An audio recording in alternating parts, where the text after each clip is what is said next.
Hey Wesley, good How to you see doing? you. How's I'm doing- everything? Yeah. Everything's So busy, but everything's good. I will not everything's complain. good. Good. So tell me what's going on with your organization. Perhaps you can tell folks about it.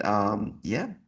Yeah, so I am the co-CEO of Holiday Hoops and Arts, a nonprofit that was founded by my parents Mm, 24 years ago. wow. Uh, my parents are first generation college kids. They're Black, obviously. They met at a historically Black college, and uh, they just realized that the only reason why they got there is Mm, through sports, right? They both were on a college scholarships for sports. So my dad said, "Well, I know sports, so sports is the way." And I really watched it grow into something that's truly special. So we focus mainly on basketball, ah, and we're slowly building out an arts program. But we realize that you can be the best athlete and the best mm, artist in the world, but if you don't have life skills, good mentorship, and good health, you will not succeed. So we built a nonprofit around these sports skills and art skills, but also the baseline for the kids mm. and the families around health and around life skills.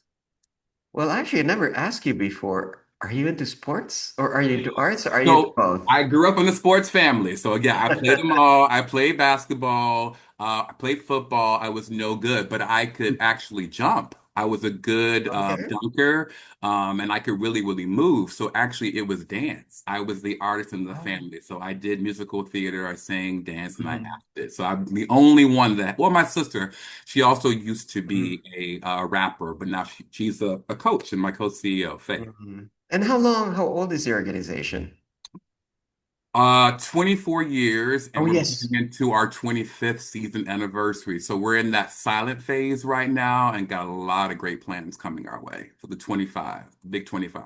So as we know, it's these are interesting times, one way to Hmm. put it. So what worries you or what keeps you up at night, as it were, as the co-CEO of Hoops?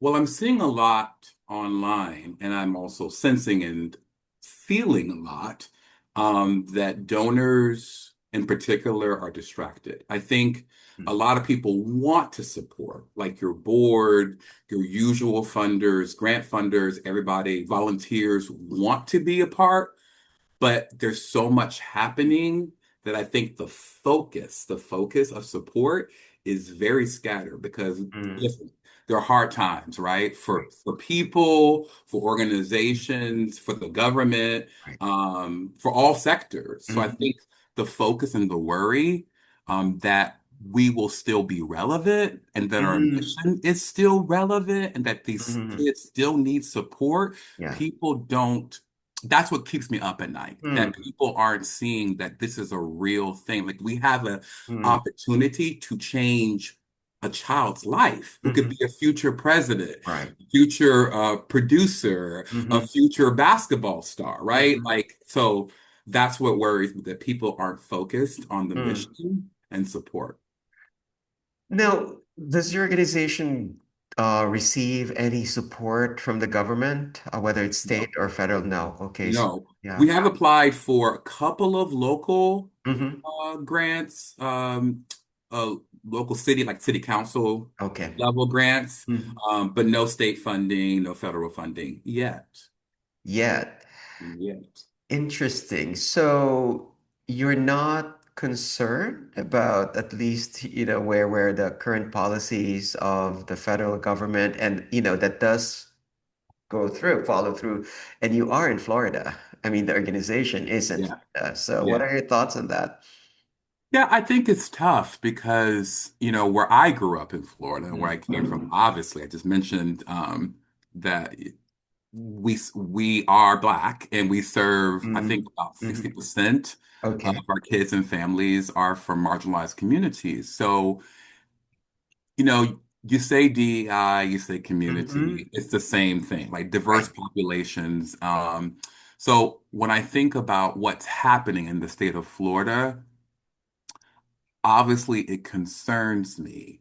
But Mm, believe it or not, I see more good than bad. mm. I think that there's a lot of noise about how people vote, Interesting. right? And like Interesting. who they choose to put in office, which if you Mm-hmm. think about it, that does affect our world. Sure. But they're still good people, right?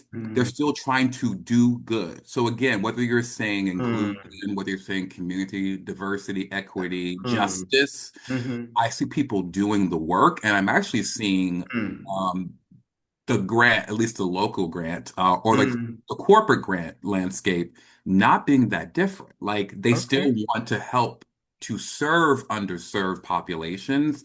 Just using the word DEI can become a landmark, a landmine, Landmine. a landmine.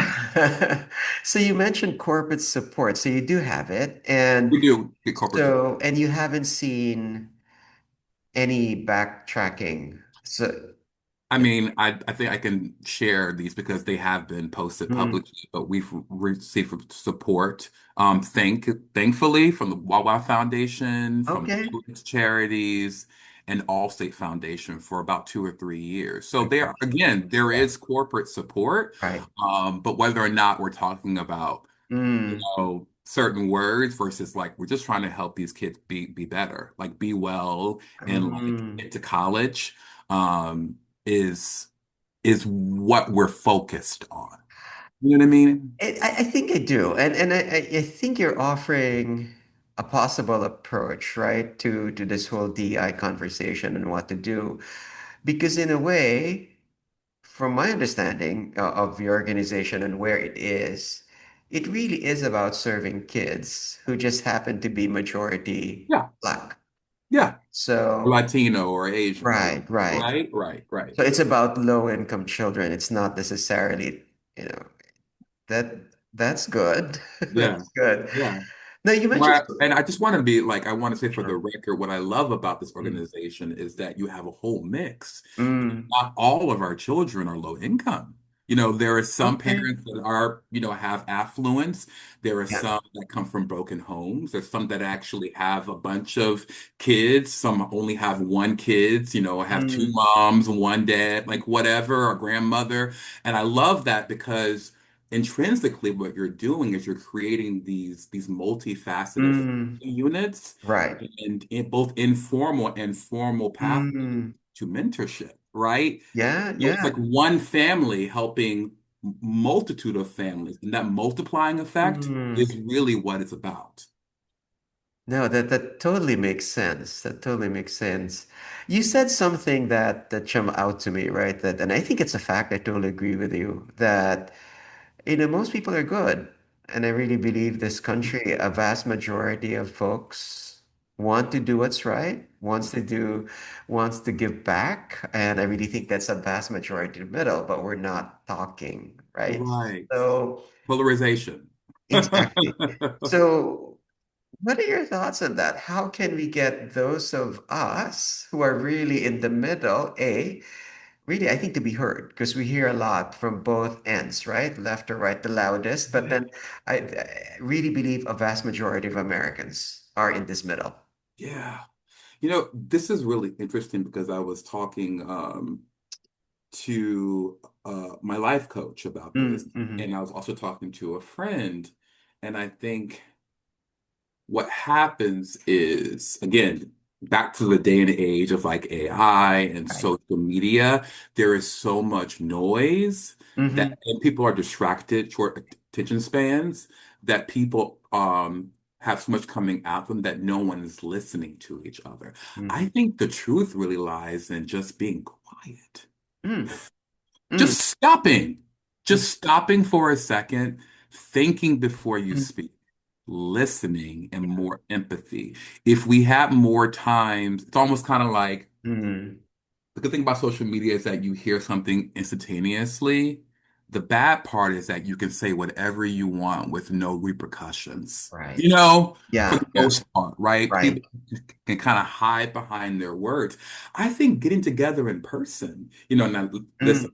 I love working remotely. I love being remote, but I think getting Yeah. together in person, getting to Yeah. know someone and hearing their story, Right. you'll Mm. hear less of like their beliefs and who they voted for, and Right. more like, you know Yeah. what? It's true. I can kind of see Mm. why you think that way. It's like that movie Crash.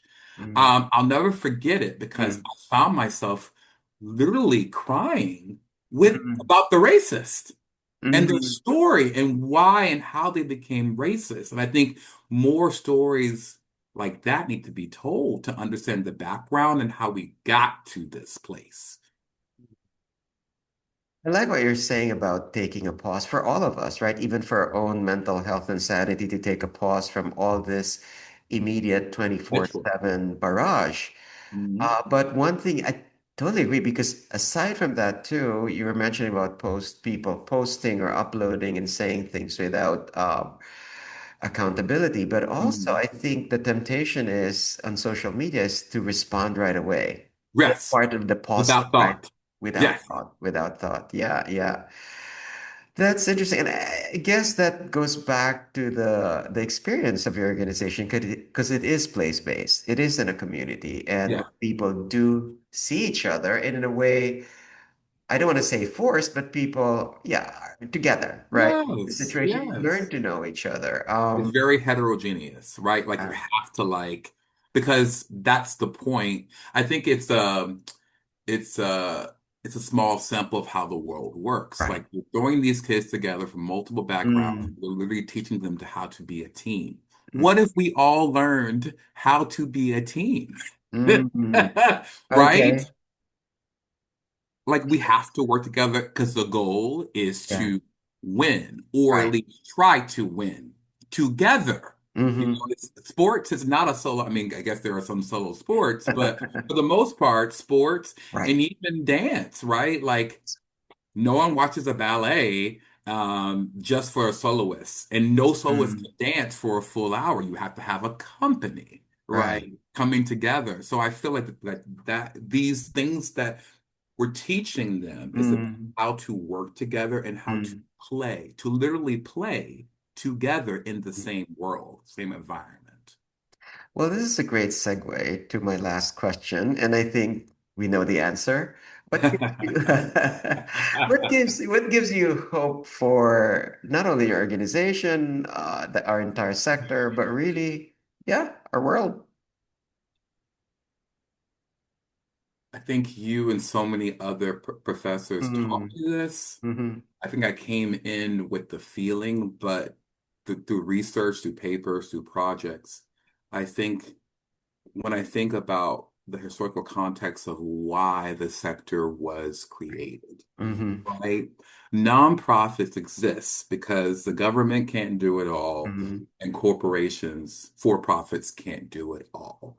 And what gives me hope is that we exist Hmm. for a reason, for Hmm. the public good. What gives me hope Hmm. is that one day we'll Hmm. show up more as good people doing good work Yeah.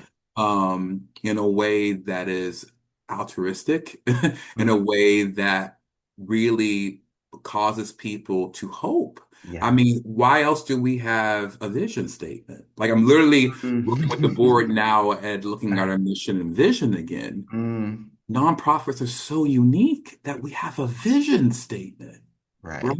Right. So I have to, what gives me hope is anchoring myself in a vision Mm. statement. And I can't say it for the record because it's still under board review. So, Well, I'm sure it's based on your theory of change. yeah, you taught me that too. I love it. Well, listen, and my hope is really with folks like you and your leadership, and ultimately the people we're serving, right? Because particularly the children, because Yeah. they are the future. It is their future. It's not Yeah. even ours anymore. So it was great catching up with you, and Same here. Thank you for all that you have taught me and all that you continue to do, Erwin. You truly are special and a leader in this sector. So well, we thank owe a you. lot to you. Thank you. And I will see you before long. I hope so. Take care.